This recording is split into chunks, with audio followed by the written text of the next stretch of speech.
Hi everyone, welcome back to the lecture on data structures. So in today's class we are going to see, we'll continue the lecture on queues data structure. The other day we have seen the basic definitions and terminology of queues data structure. In today's class we will see the rest of the things like what are all the operations that we can perform on queues, and what are all the different types of queues that we have and their applications. Okay, so we are going to talk about the applications corresponding to computer science, as well as the general applications of queues, and how to implement them.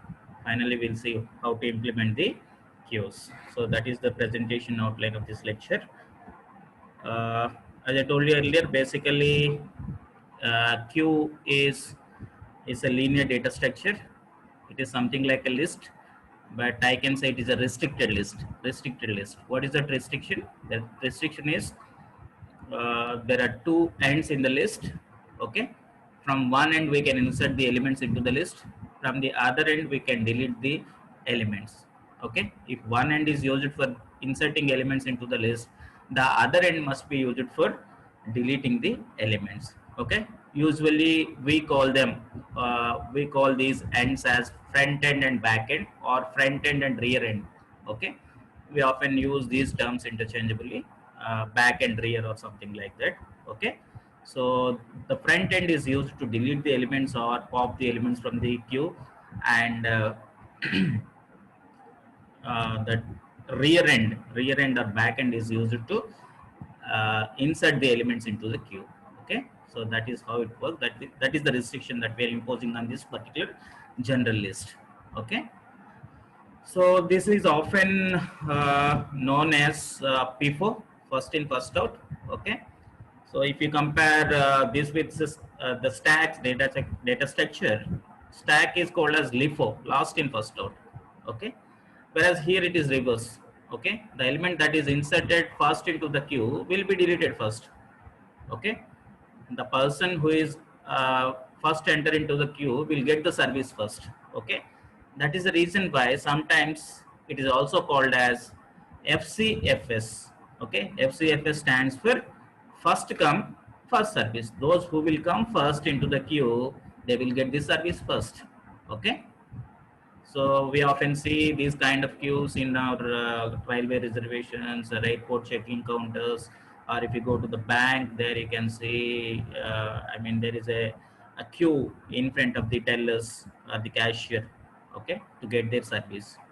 Okay, these are all the general examples.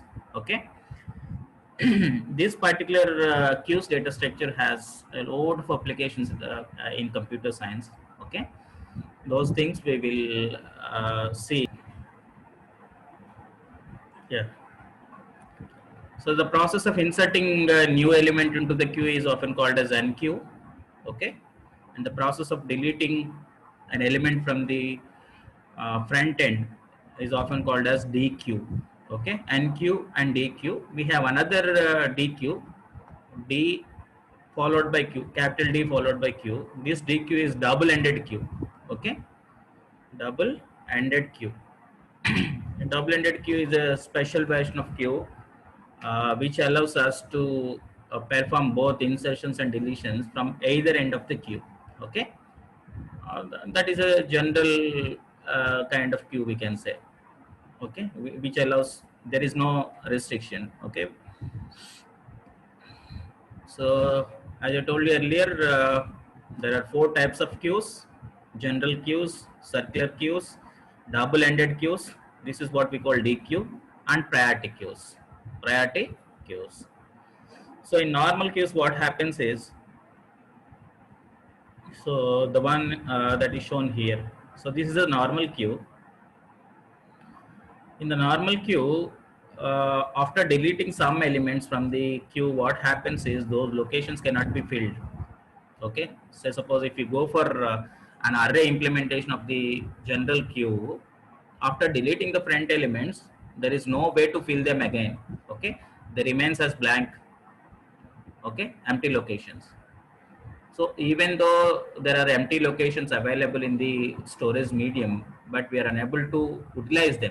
Okay, that is the reason why we will go for the circular queues. In circular queues, what we'll do is we'll adjust the front and rear variables in such a way that, okay, to fill all the empty locations, right? So that we will see as we move on. In the next slides. Okay, what is circular queue, how to implement circular queue, what is the necessity of going for circular queue. Okay, then comes the double-ended queue. In double-ended queue, it's there is no restriction. Either end can be used for inserting as well as for deleting also. You can use either front end or back end. And the next comes the priority queues. Priority queues is it is also I can say a restricted queue based on the priorities. Okay, irrespective of its position, whether it is in the front or in the back or in the middle, if the element priority is more, then that element is going to be serviced first. Okay, like when you're queue up for the for taking your meal in our hostels, whenever a senior student comes, then what happens? So you allow him to take the meal much before you, right? So he is the highest priority guy, right? We are doing that, no? It's a general example. Likewise, priority queues also. If there is a prioritized element is there in the queue, irrespective of its position, will allow them to access the service, okay, before the other elements. Okay, all the elements are getting their service based on their priorities, not based on their position in the queue. Okay, so this is what we call priority queues. And these are the operations that we can perform on queues. As if you recall the definition of data structure is nothing but a set of objects and a set of operations which can be performed on those objects. Okay, simple definition of a data structure, right? So for every data structure, we'll have a set of values and a set of operations that can perform on those values, right? So once we have a queue of elements, then what are all the operations that we can perform on those elements? Okay, the operations that we can perform on queues are insert operation. We often call it as NQ. Okay, in queues terminology, we call it as NQ. We can delete the elements from the queue. Only the front end elements can be deleted. Okay, that operation is called DQ. Okay, you can print or display the inserted element or newly inserted element or the newly deleted element. Okay, you can print those elements, the values you can print, right? And you can check whether the queue is empty or not. Okay, if there are no elements in the queue is empty. Okay, if there are full elements, full in the sense if the queue size is 5, let us assume, if all the locations are filled with the elements, all the 5 cells are occupied, then we can say queue is full. If queue is full, what happens? We cannot perform the NQ operation. We cannot insert a new element since there is no room to accommodate the new coming element. Okay. If queue is empty, we cannot perform the delete operations. Why? Because there is no element exist in the queue which can be, we cannot delete elements. If there are no elements, there is no notion of deletion, right? So here this particular slide shows the comparison among stack, queue and double-ended queue. Okay, so in stack what happens is if you recall the functionality of the stacks, yeah, stack is a linear data structure in which the bottom end is closed and only the top end is open. If you want to perform insertions, see this incoming arrow, or if you want to deletions, outgoing arrow, right? Outgoing arrow represents the deletions, pop operation. Incoming push operation. Okay, both insertions and deletions takes place at the top end only, are at the open end only. Okay, so when it comes to FIFO, first in first out, you can see here the deletions are done from one end, usually from the front end, and the insertions, see the incoming edge or incoming arrow. So this symbolizes insertion, NQ. Okay, we are using two ends here, one end for insertion, the other end for deletion. Okay, when it comes to double-ended queue, you can say you can perform both insertions as well as deletions at either end. It can perform at the front end or from the back end. Okay, right? So we can say it is a generalized, I mean unrestricted queue, unrestricted queue. Okay. Next.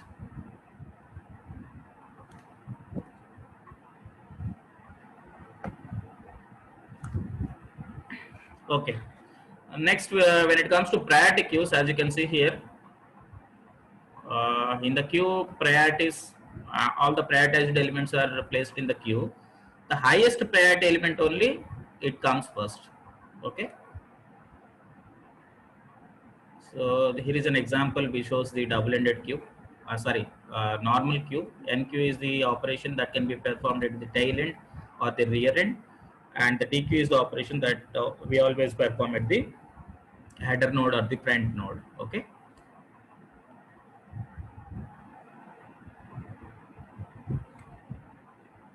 Yeah, these are the applications. Okay, when it comes to applications of queues, there are plenty of applications. Okay, but few were mentioned here, right? So there is something called operating system. You are going to study this particular course in your third year course. Okay, in 3.1 I think. So operating system is one of the important system software for the computers. Okay, it acts as an interface between the user and the underlying hardware. Okay, so the job of the operating system is uh, it will, I mean, there are actually two main jobs. One is CPU scheduling and the memory scheduling. Okay, in nowadays we are talking about the multi-processing and multi-user environment. So what I mean to say here is more than one user can use the system at a time or simultaneously, or more than one process can be run or can be executed simultaneously. So that is what we call multi-processor, multi-user or multitasking system. Okay, so in multitasking environment what happens is you need to allow more than one job. Okay, I mean the CPU has to execute more than one job. Okay, if such is the case, there should be some mechanism to allow the jobs or some mechanism to resume the waiting jobs and I mean and make them get the CPU time or something like that. Okay, so so that is where the queues comes into picture. Okay, so we will arrange the jobs as per their arrival time. Okay, right? So each job is executed for say some 2 seconds or 3 seconds. Then it goes to the next job. Then it will execute that job again. Then it goes to the, it will allocate 2 seconds for the third job. Then once it completes the entire elements in the queues, then it comes to the first job again, right? So this is how it will perform the multi-processing. Okay, so it is an assumption that all the jobs are carried out in simultaneously, but that is not happening in a single processor CPU system. If you have multiple processors, they may be carried out on the different processors, like in parallel, in parallel. But in a single processor system, queues plays a vital role. Okay, in arranging the job schedules as well as the CPU or memory scheduling. Okay. So another important application of queues is IO buffers. Okay, input output buffers. right? So it is something like say whenever you want to feed some input into your program, what we'll do, we'll type the entire input in a single code. Okay, so suppose you want to give two values, say 5 and 7.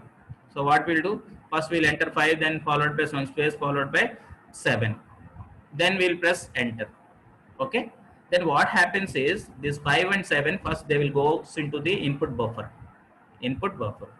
Okay, so why, what is the need of input buffer? Why? Because in the meantime your process may running, it may be working with some other data. Okay, it is not waiting, it is not in the waiting state. Okay, your data will be stored in the buffer. As and when the data is available, okay, then the I mean the OS, operating system, will send a notification to the program that your data is ready. Now you can access that data from the input buffer. Okay, so buffer is the place where we temporarily store the data. Okay, before it is going to be, I mean, it is getting to be processed, right? So there is another important area called queuing theory. There is a mathematical subject called queuing theory where they're trying to estimate the these queues. Like if there is a big queue and you have only one teller, then what I have to do? We need to estimate the time to process the customers who are there in the queue, right? So based on these statistics, okay, whether we can go for the go for arranging one more teller or something like that. Okay, there is a queuing theory, right? So the some of the queuing theory techniques also applied in CPU scheduling and memory scheduling. Those concepts are I mean, if I try to say those concepts here, it is much earlier. Okay, it is too early to uh, say those concepts. Okay, anyhow, we will learn them in OS. Okay, the general, when it comes to general applications, reservation counters, bank tellers, ATM, etc. Right now, as I told you earlier, any data structure can be implemented by means of arrays or by means of linked list. Okay, these are the general strategies by which we can implement any data structure. So in this class, we are going to see the array implementation of the queues, okay, and its corresponding C program, right? So as you can see here, we will declare an array of say some specified size, say size n. Okay, initially this array is empty, there are no elements. Okay, we here onwards we are considering this array as q, our q. Okay, so initially it is empty.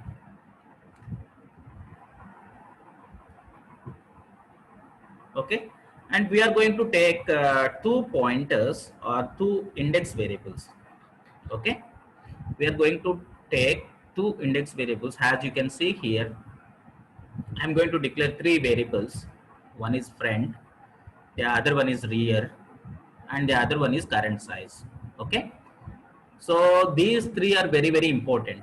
Okay, why? Because I want to know the statistics of the my queue. I want to know what is the front position of my queue, what is the rear position of my queue, and what is the current size of my queue. Okay, so if you want to perform, if you want to insert a new element, if the size is full, if it is already occupied, then you cannot perform the insertion operation. Okay, so before going to perform NQ operation, first we need to check whether queue is full or not. Okay, so for that we need to know the size of the queue. If the size of the queue is equals to the maximum size of the array, then we can say queue is full, otherwise queue is empty, right? If queue is empty, then we can perform the insertion operation. Okay, so that is the reason why we are taking three, we are declaring, I mean, we are taking three index variables. Okay, let me call them as index variables. One is friend, the other one is rear, and the other one is current size. Okay, you can use any name. Instead of friend, you can use F. Instead of rear, you can use R or something like that. It's your wish, right? Now I have initialized them with some values. As you can see here, front is initialized with -1 and rear is initialized with -1 and current size is initialized with 0. Why? What is the reason? The reason behind this initialization is usually in arrays, the array index always starts from 0 to n-1. Okay? Array index always starts from 0 to n-1. As you can see here, this is my 0th index. So I'm going to consider this as my array. Its size is 5. Array index starts from 0 and I have 5 cells. Okay, indexed with 0, 1, 2, 3, 4. Okay, array index starts with 0 and ends with n-1. Okay, where n is the size of the array. Here the size of the array is 5. Okay, that's why the last node's index is 4.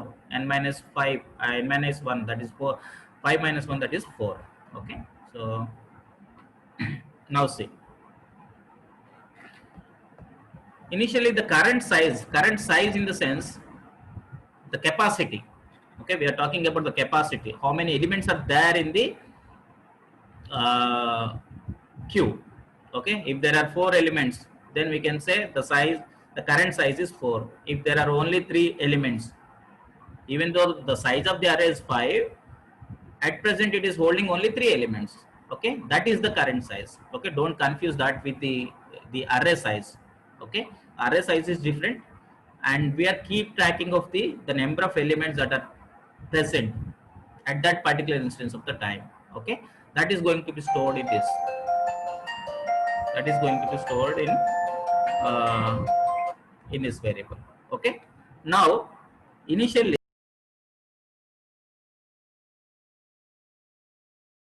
Okay, right, we'll start it again, right? Since the array index starts with 0 and ends with n-1, where n is the size of the array, okay, that is the reason why we have initialized our front and rear with -1. Why? Because initially the queue is empty. Initially our queue is empty. Okay, if queue is empty, your front and rear both points to -1. Its previous location. 0 ku mundu location ఏమిటండి? -1. Okay, so that is the reason why initially these two variables, front and rear, both points to -1. Okay, if front equals to rear equals to -1, that is an indication that your queue is empty. Understand? Okay, yes, so sir. yeah, we are going to check 2 routines now. Is full, is empty. These are the 2 operations, additional 2 operations that we can perform on queues. Okay, so if you want to check whether queue is empty or not, you need to check this condition. Okay, how to check the fullness? Okay, if you want to check the fullness of the queue, if rear, okay, this rear end points to the last element usually. Okay, if rear equals to max size of the queue, max size of the queue, max size of the queue, then we can say queue is full. Queue is full, and this is the condition to check whether queue is full or not.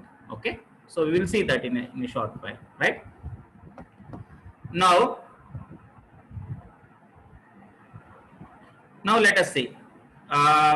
Initially front and rear both points to -1, that means queue is empty. Okay, so this is the initial configuration of our queue.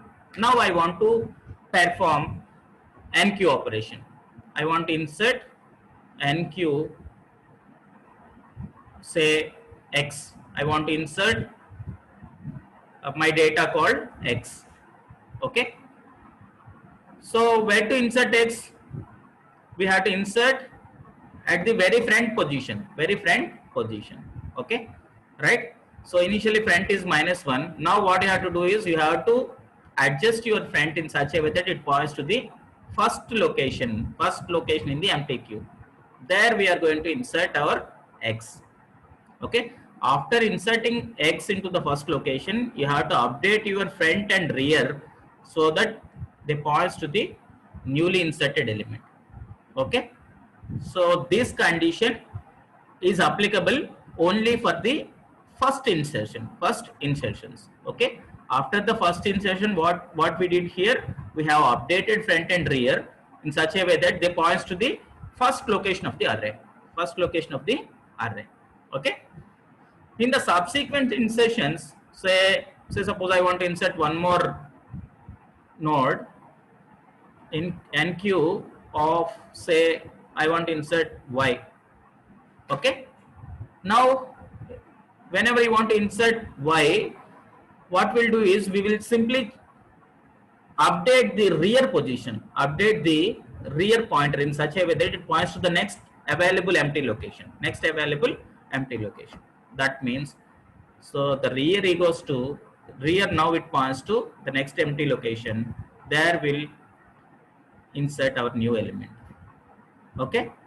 The front pointer always points to the front node. Okay. And the rear pointer always points to the last element or the last data that is present in the queue. Okay. So far we have two elements. Out of these two elements, X is entered first and Y is entered next. Okay. That is the reason why the rear pointer points to the last node, the lastly entered node, that is Y. Okay. You got my point? After inserting one more element, your rear pointer points to Z. Okay. After inserting one more element, say 0, your rear pointer points to this. Okay. So if you insert one more element, say A, then this rear pointer points to the last element. Okay.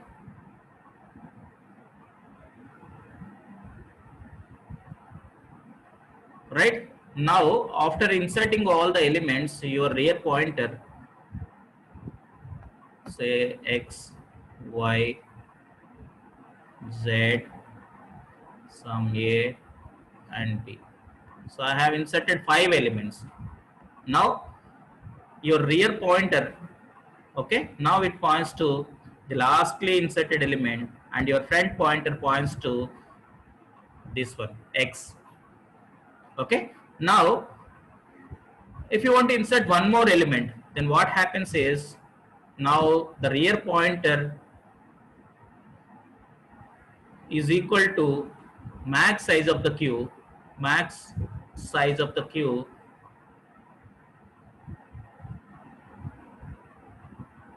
okay, max size of the queue. Hence there is no empty location to insert. Okay. Hence we can say queue is full, we cannot perform insertion operation, but you can perform deletion operations. Let's see how to delete an element. Okay.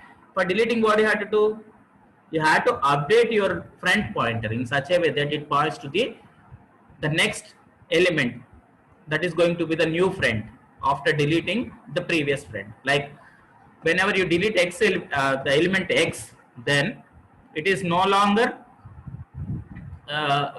be the element in the queue. Then what you have to do, after deleting X, you have to adjust your front pointer or front index variable in such a way that it points to the next element in the queue.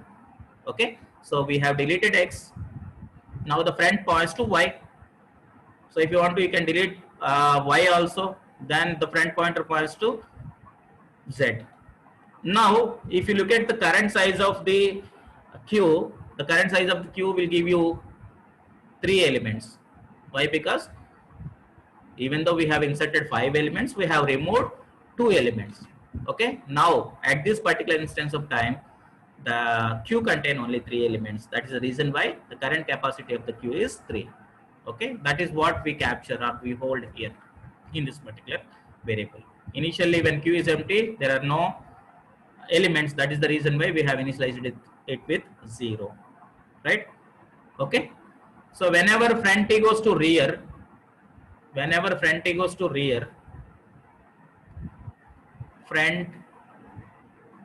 E goes to rear, and that equals to max size of the array, then that is an indication that means your front and rear pointer both points to the last element. That means that is an indication that there is only one element. All the remaining elements are deleted from the queue. There is only one element, last element. Okay. So the problem with this implementation is that the main problem with the array implementation is that you cannot use these locations. Once an element is deleted from the front locations of the array, we cannot reuse them.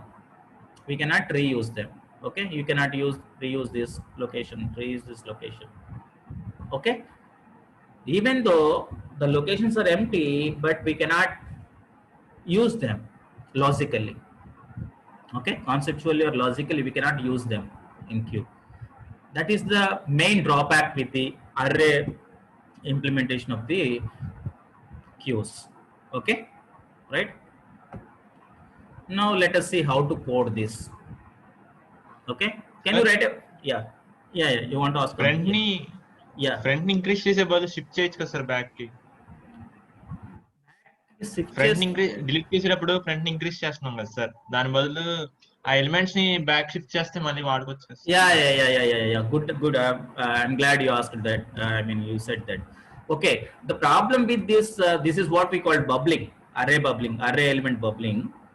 Okay. So array element bubbling will take lot of time. Okay. So what happens is what you said is, whenever there is an empty location, why don't you bubble the next element into that location so that you will get the room for the next coming element. Okay, that's what he said. Okay, it is absolutely correct, but the problem with this is it will take more time.